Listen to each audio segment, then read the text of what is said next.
Mr.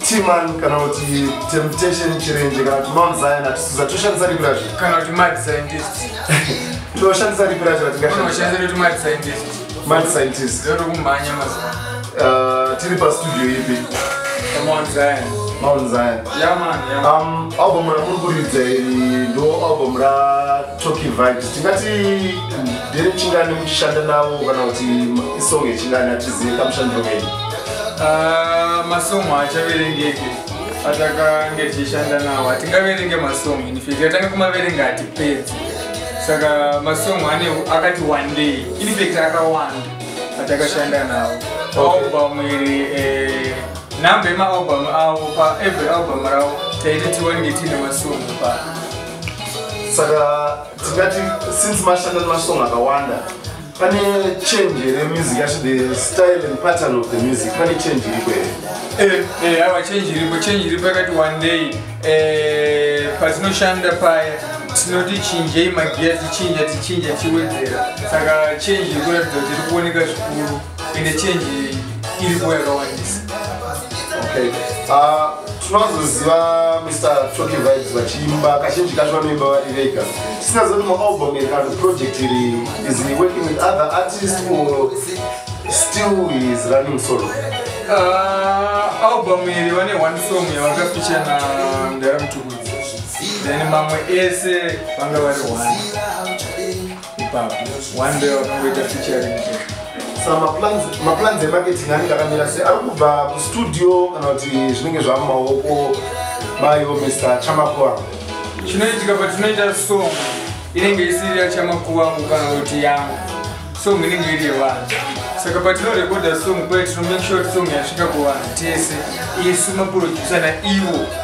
Mr. Chamakuvangu tobatsirana tese kuti song inge ichisvika muvanhu vanhu vange vachinzwa message yatenge tichivagadzira. So, as the mad scientist, Mr. Tman Mount Zion. Yeah, man. So, what additions did you put in this project? Amongst now, it's about my project that I did before. Like my previous projects that I did.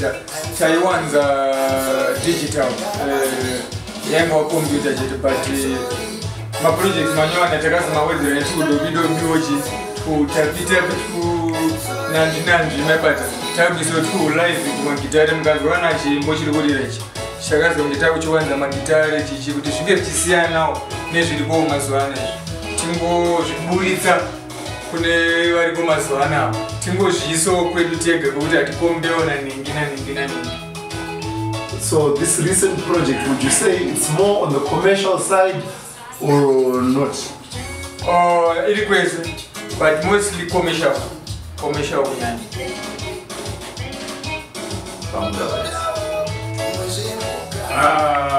Vanisomo yavanofarira here ivo Mr. Chamakuvangu paalbum aro komana chakawanda ri kubvunza mubvunzo but hatinowapedzera nhasi hatinononge tinovapedzera song yavanofarira iyo vanofarira ese Mr. Chamakuvangu anonedza munoziva vanofarira ese anonedza mukomana experience kubva pamatanga kushanda navo kusvika izvezvi ndeipe experience yamunayo kushanda navo chandakaona experience yandakatowana kutowedzera kushanda pakuti mukomana chemunhu anofarira kushanda munhu anototi hatiwane nguva yekutaura nyaya yemabata paipa tinotochi toda titaure nyaya yemabata kuti mukoma ngatirekodei tingadai zvoda zvoda saka chinhu chatotoita chitowedzera website kwangu webata kuti kana ndaimborekodha kana 10 masongo pazuva ndakurekodhawo 15 nevanhu vakatisiyanei according nemashandiro andaitoona ndichiona kuti mwana uyu munhu uyu anodawo kushanda achida kushanda ndaitorawo mumwe maskills 1 2 3 baya saka ezvinezvi ndikuona ndikuita ndichichinjawo pakushanda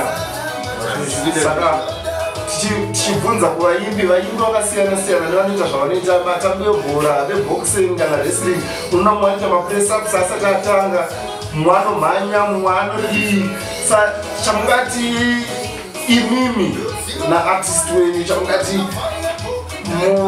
mune zvamunoita here matanga kusenza kuti muti basa rabuda obviously atinoita isusu kutanga taisa meditation kwatiri tonzwisana kuti toda kuitei tikuita chakadii nhasi tisati tatambotanga kubata makombiyuta kana chii tobva tawina kuti aiwa nhasi toda kuita chakati obva nditi aiwa kukoma kana tiri kuita chakati chakanaka ngatimboita ichocho musano uyo iye kuti mukoma ndandine chakati saka zvinongosiyana mashandiro anongosiyana dzimwe nguva aine idea dzimwe nguva ndogona kumuudza kuti kuti ngatiite zvakati zvinongotisiyana.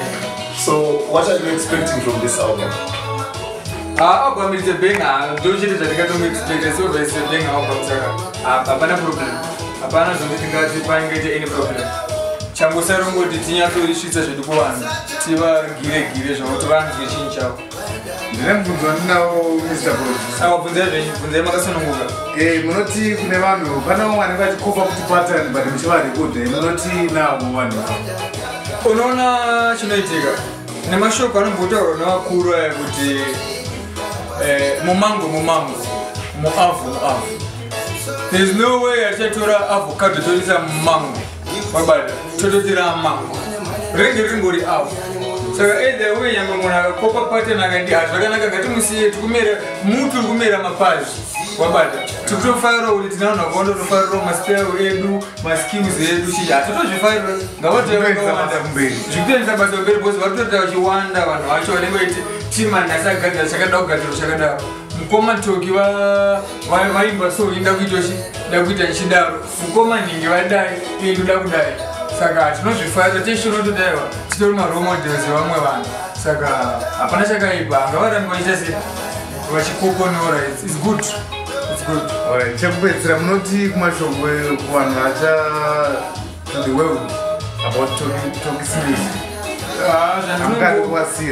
Zvandinongowasira ndezvekuti ngavarambe vachitsigira mhanzi yake chikomana chechidiki chaizvo chine shungu chinoenda kuti meseji yacho isvike kuvanhu vanhu vanzwisise zvaanenge achiimba zvinogona kuti uomei kunzwa seni chaivo dzimwe mwandombomudzati wangu kwapa uri kuedza kudhiya vanzi kunzwisisa akazorota se zvauri kuimba ibari otozondesinoda mukoma apa naite zvakati wana meseji yake meseji iri deep ya meseji yechikuru yekuti tinoda kuti vanhu vanyatsodzamisa pfungwa vachinyatsoteerera mashoko ake kuti akiimba zvakati was zvinhu zvine sense zvine meaning yekumberi wabata saka ndezvimbodaiwa vanhu ngavaramba vachimutsigira vachiteerera music yake iyo ngavaramba vachiencouragea vanhu through music yake zvakadaro.